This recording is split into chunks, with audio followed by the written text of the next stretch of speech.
आना मेरे।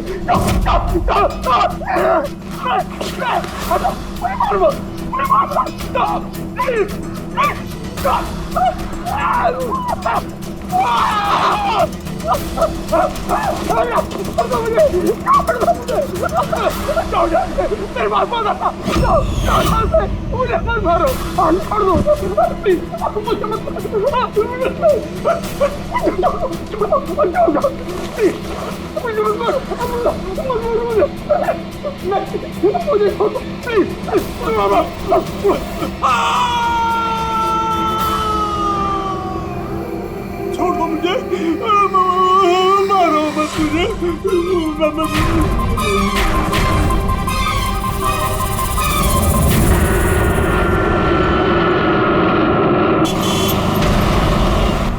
थोड़ा जल्दी चलाओ।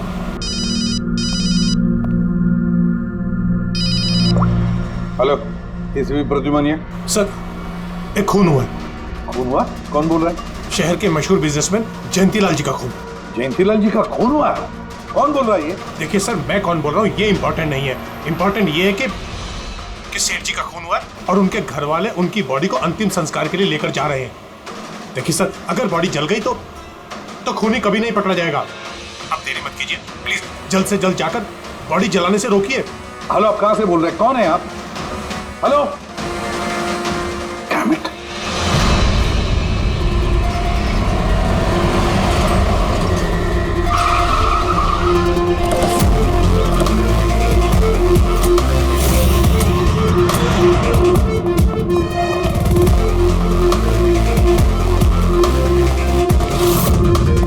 अरे कौन है आप लोग?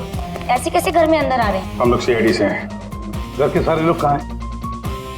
सर, वो लोग तो साहब की बॉडी लेकर शमशान घाट गए हैं। शमशान घाट गए?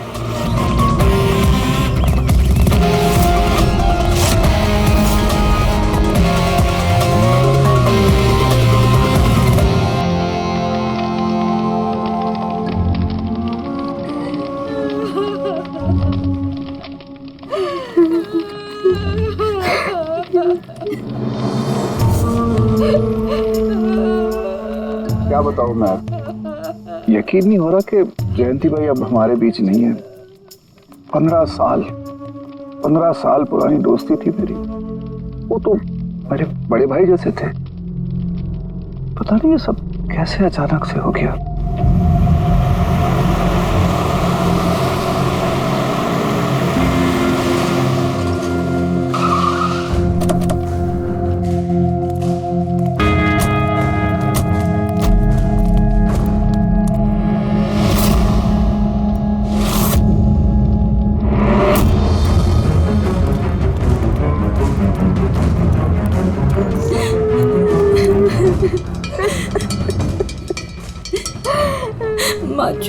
एक्सक्यूज मी,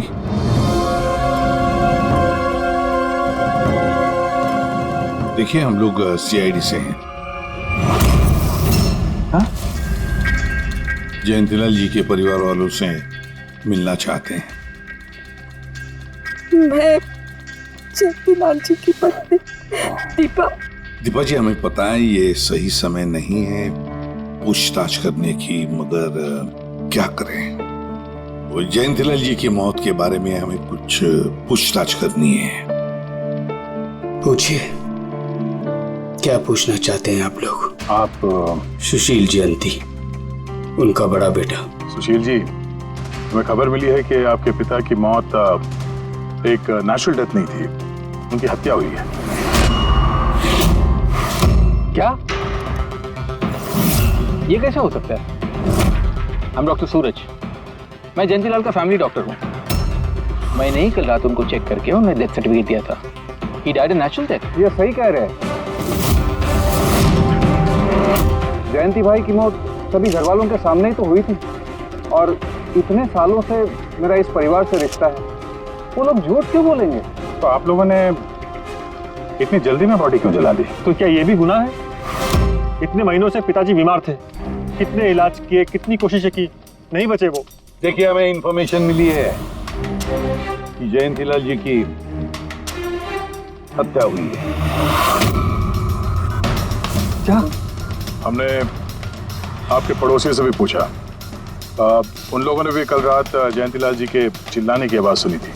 देखिए, पड़ोसियों ने जो कहा वो सही है, लेकिन उनको या आप लोगों को सही बात नहीं पता है। और वो सही बात क्या है? पिछले 3 महीने से डैडी की दिमागी हालत भी ठीक नहीं थी। वो ना सिर्फ लोगों को और बातों को भूलने लगे थे, बल्कि उनको हेल्यूसिनेशन यानी भ्रम हो गया था। गलत सही, सच झूठ का फर्क उनको समझ में नहीं आ रहा था। दौरे पड़ने लगे थे उनको लगने लगा था जैसे उनको कोई मारने वाला है। कल रात भी उनको ऐसा ही दौरा पड़ा था।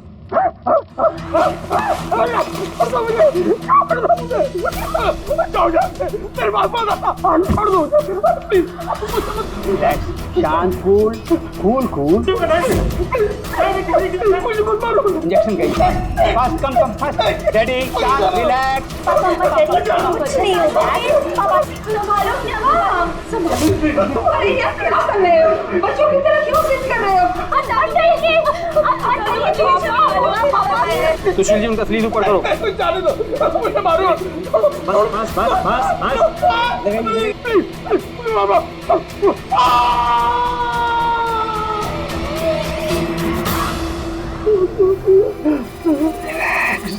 और इस बार अटैक इतना बड़ा था कि मुझे उन्हें बेहोशी का इंजेक्शन देना पड़ा और 2 घंटे बाद उनकी मौत हो गई। मैं आपको सारी डिटेल्स दे सकता हूँ, उनकी मेडिकल रिपोर्ट्स, मेडिकल हिस्ट्री, दवाइयाँ, सब कुछ दे सकता हूँ मैं आपको। हो गई तसल्ली आपको? अब हम अपना काम कर लें। इतनी जल्दी भी क्या है हेमंत? जरा सच तो सामने आ जाए।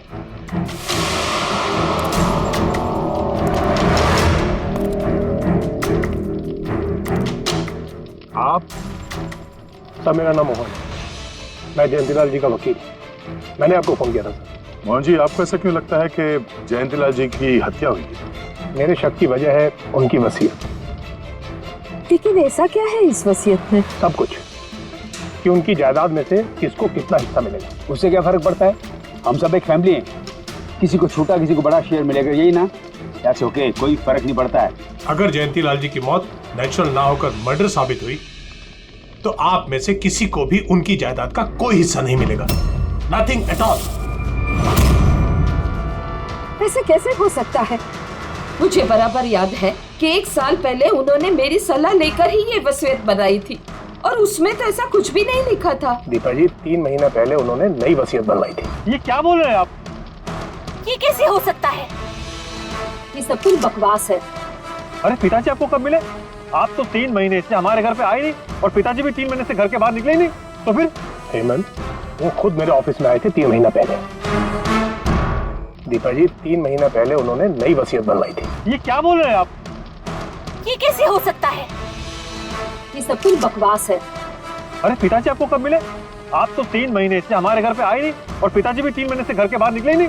तो फिर? हेमंत, वो खुद मेरे ऑफिस में आए थे 3 महीना पहले। मैं अब जिंदा नहीं रहूंगा। आप क्या कह रहे हैं सर? कोई मेरी जान लेना चाहता है, मुझे मार डालेगा। सर, कैसी बात कर रहे हैं आप? कौन है जो आपको मारना चाहता है? कोई अपना, मेरे परिवार के सदस्यों में कोई है। मुझे पूरा यकीन है कि मैं अब चंद दिनों का मेहमान हूं। सर, कौन है वो? कहा ना, कोई अपना। क्या सोच रहे हो? पुलिस के पास जाऊं? यही कहना चाहते हो? सर, मैं पुलिस को खबर करूं? नहीं, पुलिस वाले भी अब मुझे पागल समझेंगे। तुम मेरा एक काम करो मोहन, मेरा वसीयतनामा बदल डालो। अगर मेरी मौत हो जाती है और मौत के बाद ये साबित होता है कि उसका कारण मेरा परिवार है, तो मेरा बिजनेस, मेरा पैसा, मेरा कुछ भी परिवार के किसी भी सदस्य के नाम नहीं होगा। सर अगर परिवार के सदस्य को नहीं मिलेगा तो किसको मिलेगा?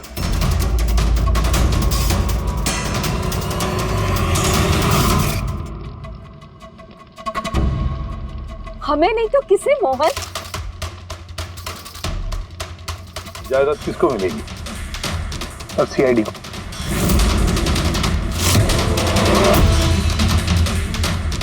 क्या बकवास कर रहे हैं आप?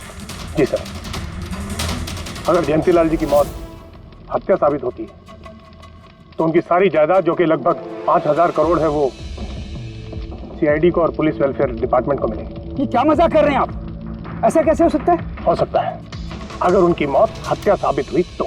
लेकिन उनकी तो हत्या हुई नहीं, हम वहीं तो थे। जो कुछ भी हुआ हमारे सामने हुआ है।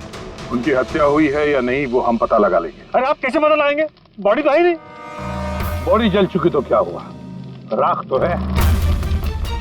जब तक ये केस सुलझती नहीं तब तक जयंतीलाल जी की राख हमारी कस्टडी में रहेगी।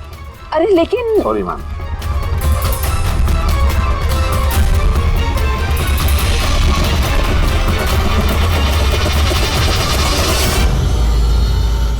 मोहन जी, सर जरा बताइए, क्या जयंतीलाल जी ने खुद आपसे कहा था कि उनके परिवार वालों में से कोई है जो उनकी जान लेना चाहता? जी सर। क्यों? सर वजह तो पता नहीं, लेकिन उनको लगता था कि उनके घर वाले पैसों के लिए उनकी जान लेना चाहते हैं सर। बेटों से वो खुश भी नहीं थे। वो चाहते थे कि हेमंत और सुशील उनके साथ बिजनेस में हाथ बटाएं, उनके साथ बिजनेस करें, लेकिन ऐसा हुआ नहीं सर। ऐसा क्या हुआ?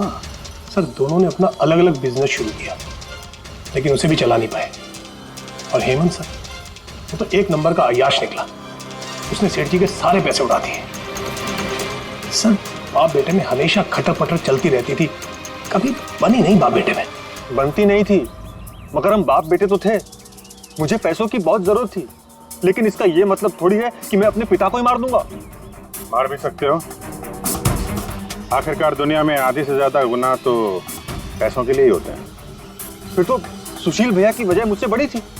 उनका पिछला बिजनेस उन्होंने घाटे में बंद किया और अभी जो है वो नुकसान में चल रहा। सर मार्केट का बहुत पैसा है उनके ऊपर, और डैडी भी इस बार सुशील भैया की मदद करने के लिए रेडी नहीं थे। सर मैं मानता हूँ कि डैडी नाराज थे, नहीं दे रहे थे मुझे पैसे, पर मुझे ये भी पता है कि वो मुझे और मेरे परिवार को मरने के लिए नहीं छोड़ सकते थे। खून में उनका खून तो हो, इसीलिए पैसों के लिए अपनों का ही खून बहा दिया। सर एक आइडिया है। क्या है कि अब जो हुआ सो हुआ, उसको बदला तो नहीं जा सकता ना, लेकिन इस सिचुएशन से अपना फायदा जरूर निकाल सकते हैं। क्या मतलब? वो सर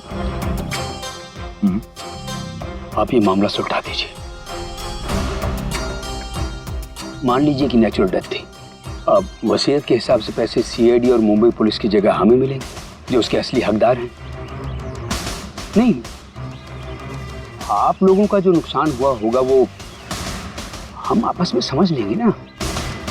सुशील जी, हर आदमी एक जैसा नहीं होता, और दोबारा ऐसे बात करने की गलती नहीं करना,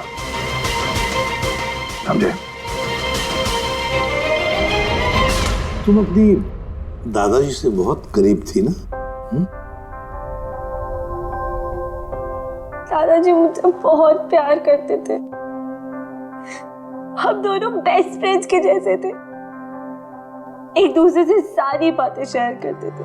कभी दादाजी ने तुमसे ये कहा था कि कि उनकी जान को खतरा है, कोई उन्हें मारना चाहता है, ऐसे कभी कुछ कहा था उन्होंने? उन्हें हर किसी से डर लगता था। दादाजी सिर्फ मेरे पे विश्वास करते थे, बाकी उन्हें सबसे डर लगता था। तो उन्हें लगता था कि कोई उन्हें मार देगा। चलो दादू, अब हम खाना खाएंगे। क्या ये? चलो चलो चलो चलो दादू। मुझे वो सब लोग इसमें जहर मिला के मुझे मारना चाहते हैं। कौन मारना चाहता है दादू आपको? वो सब लोग मिले हुए हैं, सब मेरे खिलाफ साजिश कर रहे हैं। तुम मत खा, अरे फेंक देते वरना तू भी मर जाएगी। दादू आप मेरा विश्वास करो, ये खाना मैंने अपने हाथों से बनाया, इसमें कुछ नहीं है, इसमें जहर भी नहीं, कुछ नहीं है दादू। आप मेरा विश्वास करो। देखो देखो देखो, मेरे हाथों में खा रही हो ना, देखो देखो, मुझे कुछ हुआ, मैंने अपने हाथों से बनाया। चलो दादू, चलो चलो चलो, खाओ खाओ खाओ खाओ। गुड दादू, गुड दादू। चलो एक और बाइट, जल्दी से जल्दी से जल्दी से जल्दी से एक और बाइट खाएंगे। अच्छा है ना दादू? गुड गुड, चलो मुझे चलो कितना दादू। प्यार करती है तू, मेरा कितना ख्याल रखती है। बाकी सब लोग मेरी दौलत के पीछे हैं, मुझे मार देंगे। दादू आपको कुछ नहीं होगा, आपका बहादुर बच्चा है ना इधर, मैं आपको कुछ नहीं होने दूंगी।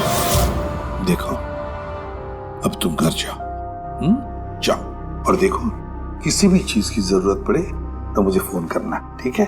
जाओ।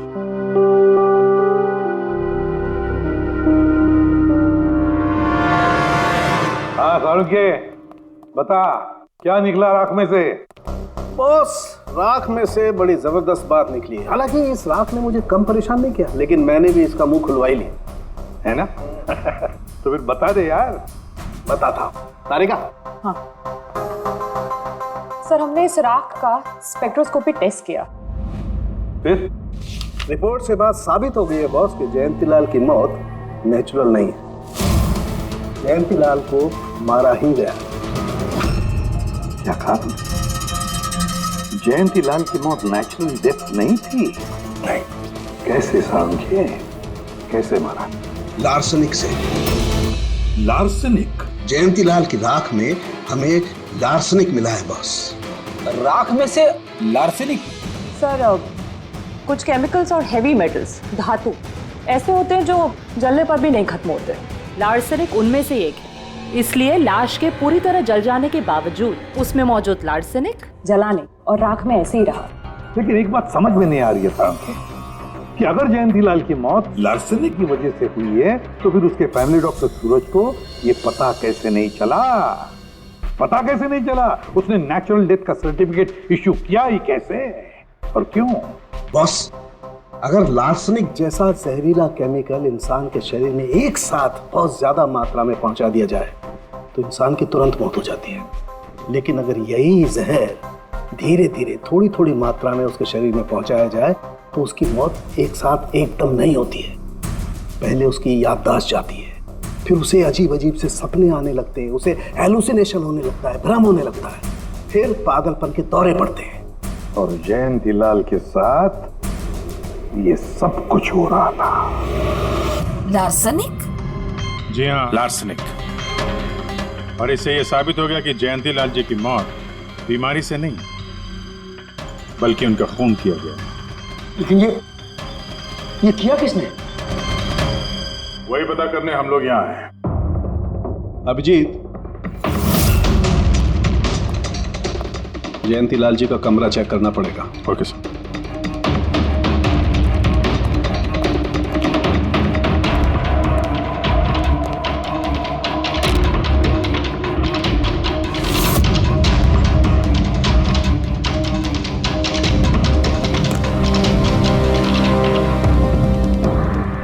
हम पे शक कर रहे हैं? आपने ऐसे सोच भी कैसे लिया कि हम लोगों में से कोई ऐसी घिनौनी हरकत कर सकता है? ऐसा कुछ नहीं है माँ, ये सब इनकी चाल है। डैडी की प्रॉपर्टी इन्हें मिल जाए इसके लिए मनगढ़ंत कहानी बना रहे हैं ये लोग। बकवास मत करिए सुशील जी, दोबारा ऐसा बोला ना अंदर डाल दूंगा।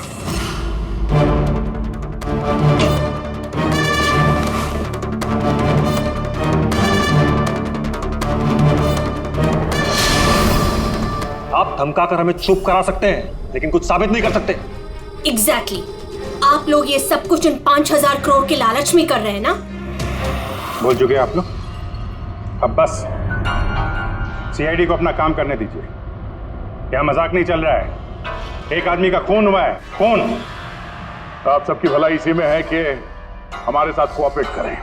अच्छा, अब सीआईडी धमकाने भी लगी है। ये धमकी नहीं है, ये आशी आशीष आशी बेटा, आशी क्या हो गया? आशी बेटा, आशी बेटा उठो। आशी आंखें खोलो, क्या हो गया तुम्हें? आशी आशी बेटा क्या हो गया? अरे जरा देखो इसे भी, क्या हो गया मेरी बच्ची को? आशी क्या हुआ? आंखें खोलो, हो गया? आशी बेटा, आशी आशी आशी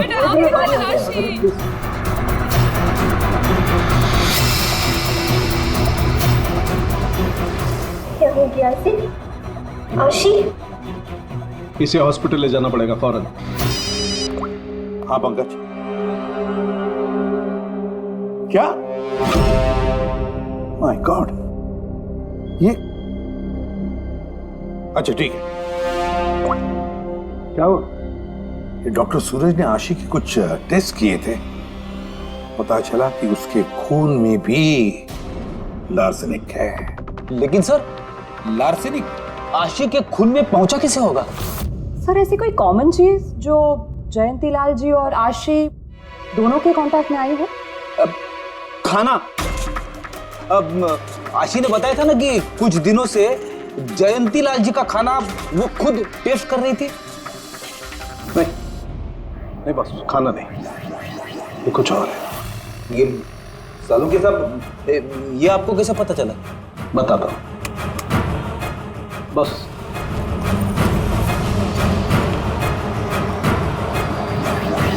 ये है वो बाल जो हमें जयंतीलाल के हेयर ब्रश में से मिला है। अब लार्सेनिक तो अधिकतर नाखूनों में और बालों में ही जमा होता है। तो जब हमने इस बाल के छोटे छोटे टुकड़े करके एनालिसिस किया तो रिजल्ट आया ये। और सर हमने इन टुकड़ों का एटॉमिक अब्जॉर्प्शन टेस्ट किया तो पता चला कि दूसरे केमिकल्स के साथ साथ इसमें लार्सेनिक भी है। अब क्योंकि बाल धीरे धीरे बढ़ते हैं इसलिए हमने इस रिजल्ट को कैलेंडर के साथ टैली किया। बॉस, तब हमें पता चला कि जयंतीलाल को ये लार्सेनिक 8 से 10 दिन के गैप में दिया जा रहा। और 8-10 दिन के गैप में? इसका मतलब जो भी है, जयंतीलाल को हर 8-10 दिन के इंटरवल पर लार्सेनिक दे रहा था, धीरे धीरे मार रहा था। और इसकी शुरुआत हुई बॉस 3 महीने पहले। 3 महीने पहले? सर हाँ, फिर तो खूनी जयंतीलाल जी के घर वालों में से कोई नहीं होगा। परिवार वाले 8-10 दिन तक इंतजार क्यों करेंगे? एक ही बार में मार देंगे। फ्रेडी, परिवार वाला भी तो जयंतीलाल को धीरे धीरे मार सकता है ताकि किसी को उस पर शक ना हो। सर पिछले 3 महीने से कुछ मसाज करने वाले आ रहे थे, मैंने बताया था आपको। हाँ, चेक कर चुके हैं हम उनको। उनके अलावा और कोई आता था क्या? कोई एक हो तो बताऊं। उनके दोस्त, पुराने बिजनेस पार्टनर और ऑफिस के स्टाफ वगैरह बहुत सारे लोग आते रहते थे घर पे।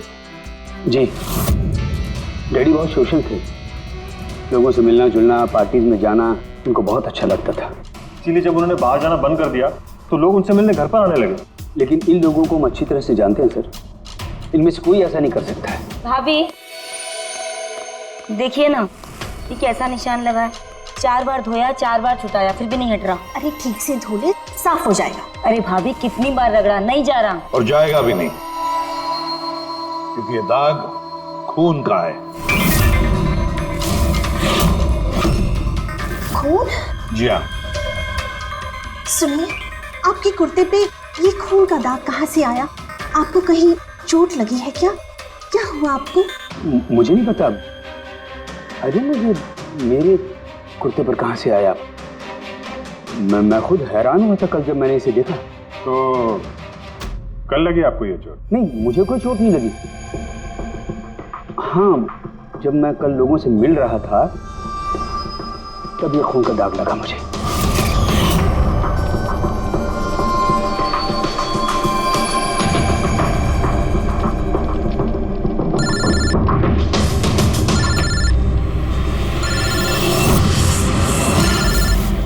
बिना चोट खून के धब्बे, अजीब बात है। वही तो। और कुछ हुआ था कल? कोई खास बात? नहीं सर, और कोई खास बात नहीं। साहब एक बात अजीब हुई थी। क्या? कल सुबह मुझे गार्डन में कांच के कुछ टूटे हुए टुकड़े मिले थे। कांच के टूटे हुए टुकड़े? तो फिर? साहब उन टुकड़ों में खून लगा हुआ था। क्या? कांच के टुकड़ों में खून लगा हुआ था? जी। कहाँ पर है वो? अब वो तो मैंने कचरे के डिब्बे में डाल दी। इस कुत्ते पे खून, कांच के टुकड़े पे खून। कहाँ देखे थे वो कांच के टुकड़े तुमने?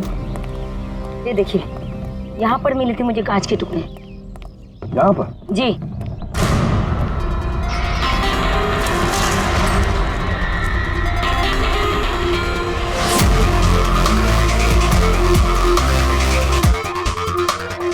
टूटा हुआ बल्ब है सर।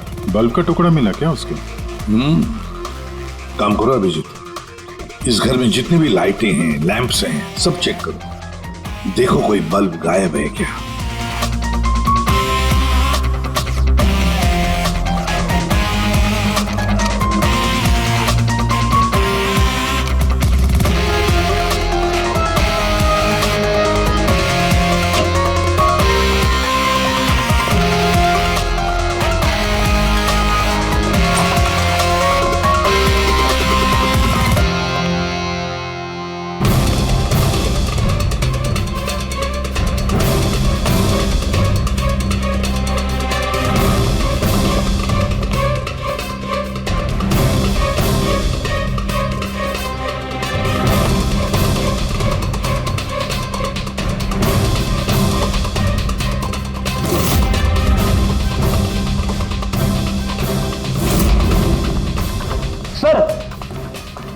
सब जगह देख लिया, कांच का टूटा हुआ सामान कहीं पे भी नहीं है।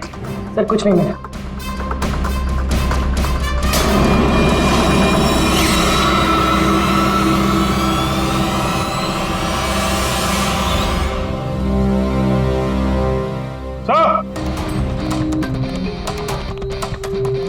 अभिजीत ये सही, ये देखिए, यहाँ का बल्ब गायब है।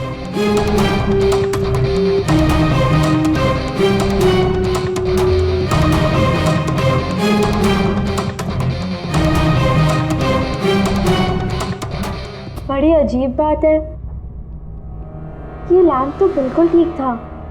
मैं और दादू इस लैंप के नीचे काम भी किया करते थे, और जिस तरह दादू की मौत हुई तब भी ये लैंप ठीक था, इसमें बल्ब था और ऑन था।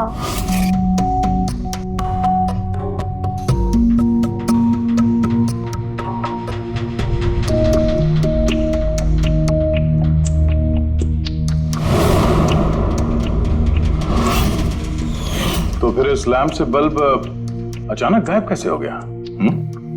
क्या कविता?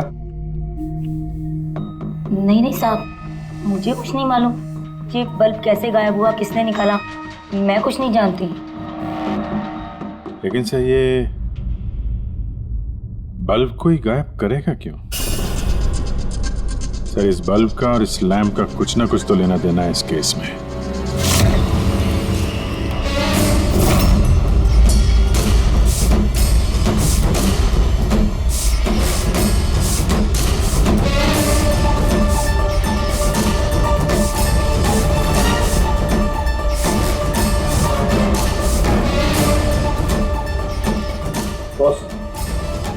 ये धब्बे देख रहे हो?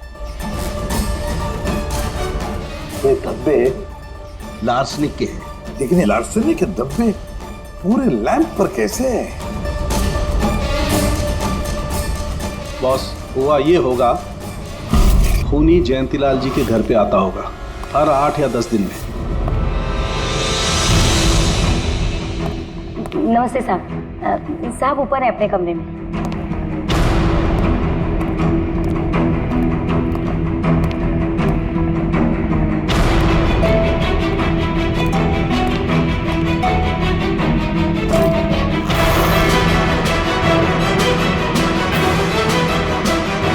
और चुपके से जयंतीलाल के टेबल लैंप पे लार्सनिक छिड़कता होगा।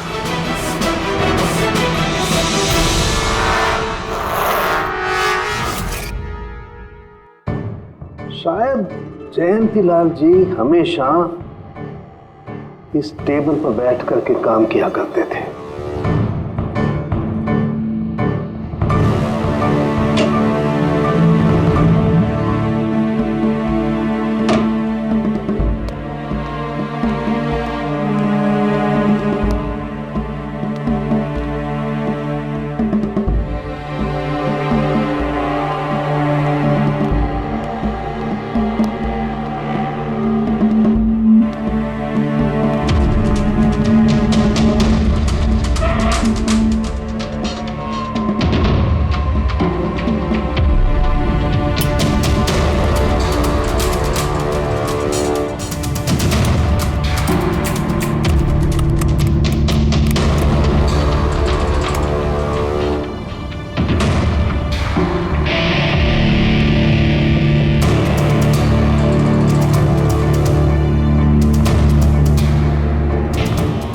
और जैसे ही ये बल्ब गर्म होता था, लार्सनिक धीरे धीरे फैलकर जयंतीलाल जी की सांसों में घुल जाता था।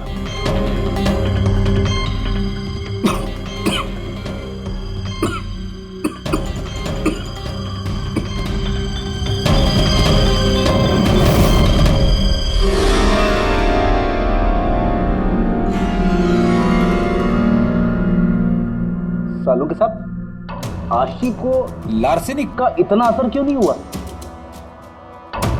उसे लार्सनिक का इतना असर इसलिए नहीं हुआ फ्रेडी, क्योंकि वो यहाँ हमेशा नहीं रहती थी, कभी कभी आती थी अपने दादाजी के पास। यार ये जो भी कोई है, इस जयंतीलाल के और घर वालों के करीब का ही कोई है, इसलिए वो जयंतीलाल की मौत के वक्त यहाँ मौजूद था, और मौत होने के बाद में सबूत मिटाने के लिए उसने उस लैंप में से वो बल्ब निकालकर अपने जेब में रख दिया होगा, और फिर सभी घर वालों से मिलते वक्त सुशील जी को भी अपने गले लगा लिया। जैसे सुशील को उसने गले लगा लिया, उसके जेब में जो उसने बल्ब छुपा के रखा होगा वो फूट गया, जिसकी वजह से उसके कमर में जख्म भी हुई, और उस जख्म से जो लहू निकला, जो खून निकला, वो सुशील के कपड़ों पर आया। मतलब सर, खूनी घर वालों में से कोई होगा? नहीं फ्रेडी, घर वाला तो नहीं लगता, और घर वाला होता तो बल्ब जेब में रख के थोड़ी ना घूमता। ये तो कोई ऐसा आदमी है जिसके पास वही एक मौका था सबूत मिटाने का, वो चंद मिनट। घर वाला तो कभी भी निकाल लेता। सर उस दिन तो कितने लोग आए थे यहाँ, खूनी का पता कैसे चलेगा? सर उस दिन मीडिया के लोग भी आए थे, कौन आया कौन गया ये सब रिकॉर्ड तो किया ही होगा उन लोगों ने। तो चलो देख लेते हैं किस किस ने सुशील जी को गले लगाया था।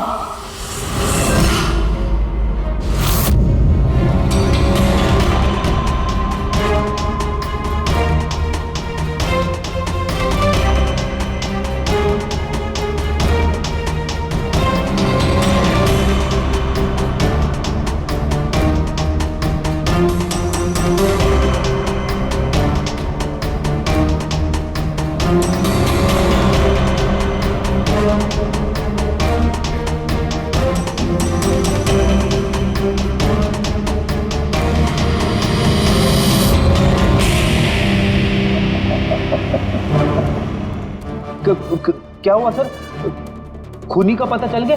हाँ फ्रेडी, खूनी मिल गया। कौन है? फ्रेडी, इस आदमी की पूरी कुंडली निकालो, पता लगाओ पिछले 3 महीनों में ये कहां कहां गया था, किस किस से मिला था, क्या क्या किया है इसने, सब कुछ।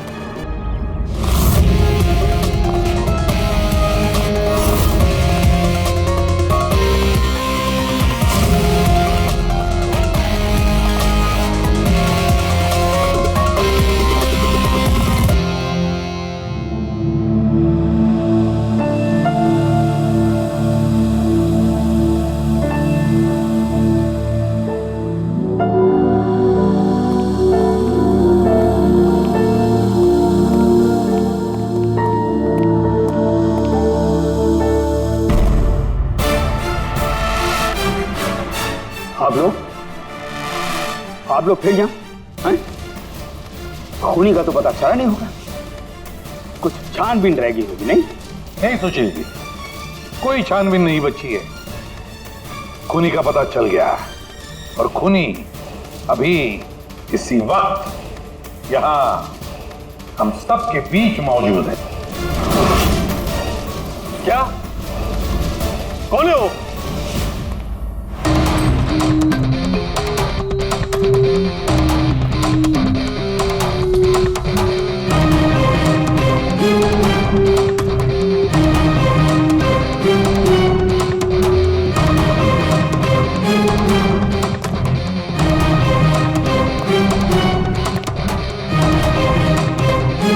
अरविंद जी,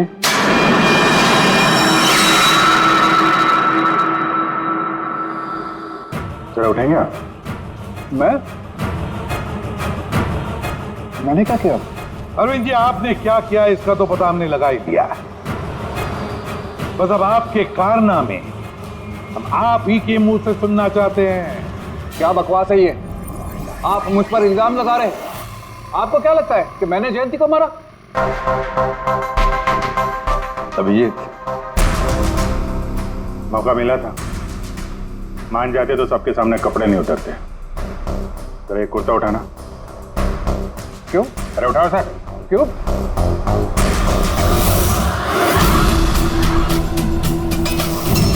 क्या है ये? निशान कैसा है? हाँ? कौन सी भाषा बोल रहे हो तुम? हिंदी में बोलो, हिंदी में। मातृभाषा है हमारी। भूल गए क्या? याद दिलाओ। हाँ? नहीं सर,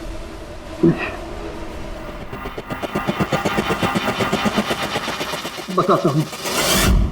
नफरत करता था मैं जयंती से।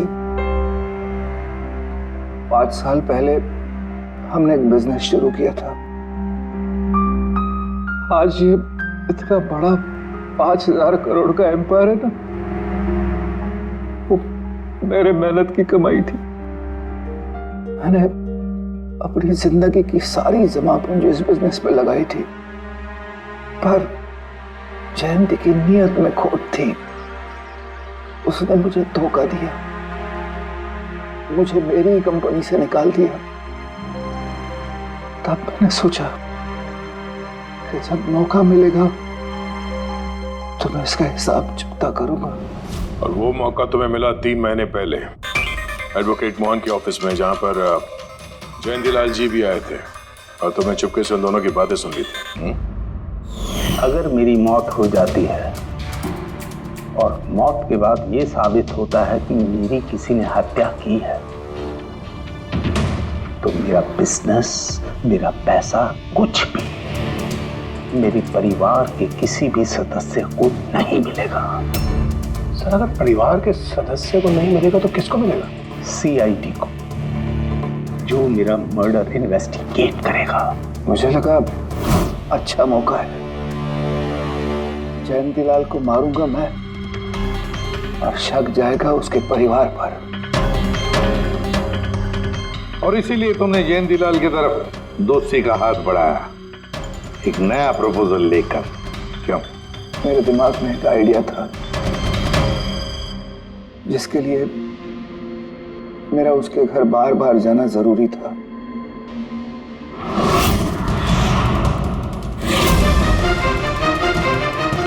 साहब ऊपर है अपने कमरे में।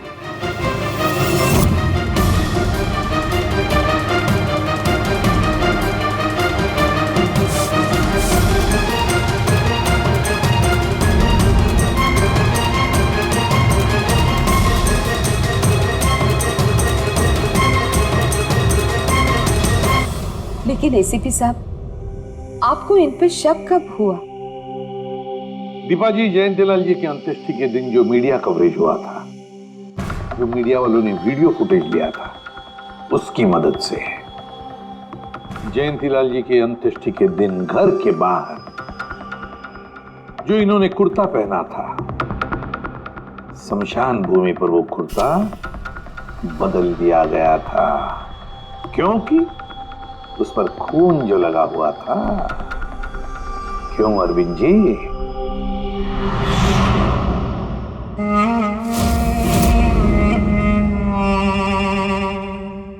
अरविंद जी, बदले की आग में तुमने जयंतीलाल का खून कर दिया। क्या मिला तुम्हें? कैसा सुख मिला? गलत किया तुमने, गलत किया। Freddy, thank